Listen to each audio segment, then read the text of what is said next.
a letter just came in, and a statement came in from the Atomic Energy Commission of Israel. And I just wondered, this is an official letter, and they're very serious people, as you know. The devastating U.S. strike on Fordo destroyed the site's critical infrastructure and rendered the enrichment facility totally inoperable. It was devastated. We assess that the American strikes on Iran's nuclear facilities has set back Iran's ability to develop nuclear weapons for many years to come. This achievement can continue indefinitely if Iran does not get access to nuclear material, which it won't. It's so sad that that whole thing had to go. But I just want to thank our pilots. You know, they were maligned and treated very bad, demeaned by fake news CNN, which is back there, believe it or not, wasting time, nobody's watching them, so they're just wasting a lot of time, wasting my time. And the New York Times, they put out a story that, well, maybe they were hit, but it wasn't bad. Well, it was so bad that they ended the war. It ended the war. Somebody said in a certain way, you know, that it was so devastating, actually. If you look at Hiroshima, if you look at Nagasaki, you know, that ended a war too. This ended a war in a different way, but it was so devastating. Also, they have, out of Dubai, just came that Iran's foreign ministry spokesman, this is Iran's foreign ministry, says its nuclear installations were very badly damaged by the American strike. So what bothered me about these reports were fake reports put out by the New York Times, failing, I call it the failing New York Times because it's doing terribly. Without me, it would be doing no business at all.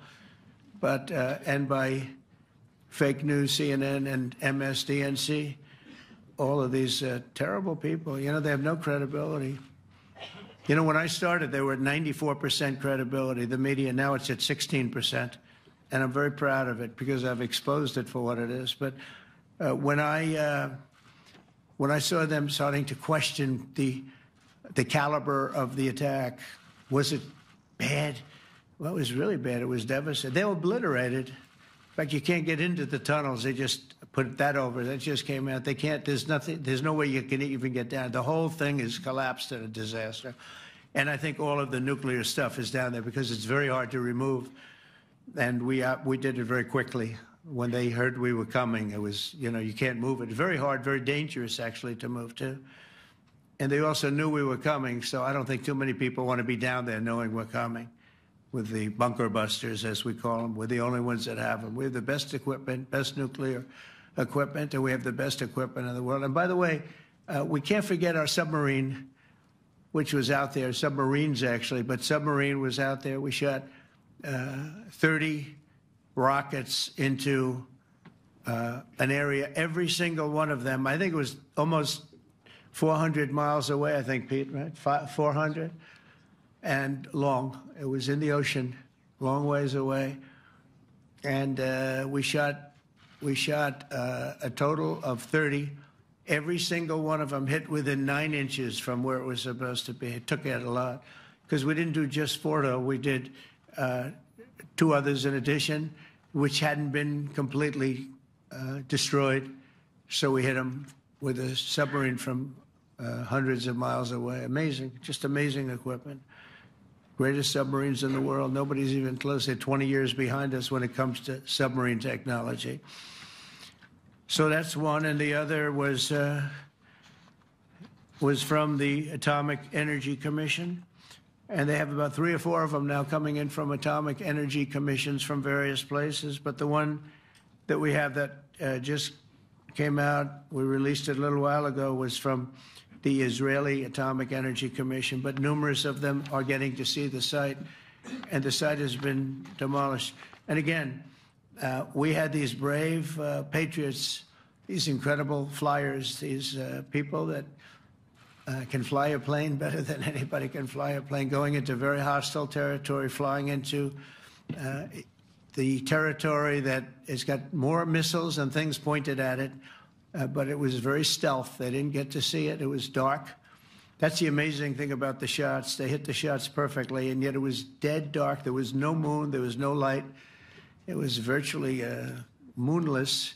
It was very dark, and the shots were hit perfectly. But when they get demeaned, and they were very upset about it because they knew how strong it would be. Back in Missouri, the pilots flew about 36 hours, two ways, far distance, and in those incredible B-2s. And we then had the F-22s, and we had the F-35s, and we had other planes, and we had, I think, a total of 52 tankers. That means the big tankers, because the refueling was a lot for all of the different planes that we sent.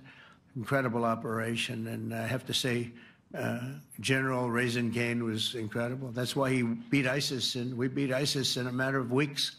I was told it would take 4 to 5 years. We did it in a few weeks, and he was great. That's why he's the head of the Joint Chiefs of Staff right now, because I had a very good experience with him. He knocked out ISIS in a period of literally a few weeks. Amazing. And it was supposed to take a few years, 5 years to be exact. So we had a great victory there, and we then came here, and I think we had a great victory here. But this is an ongoing project. This is the safety of Europe, the safety of the world. And they've raised it from 2% to 5%, something which nobody, and you're talking about over $1 trillion a year. So we're talking about a lot of money coming in from countries that we're not paying nearly enough to be effective.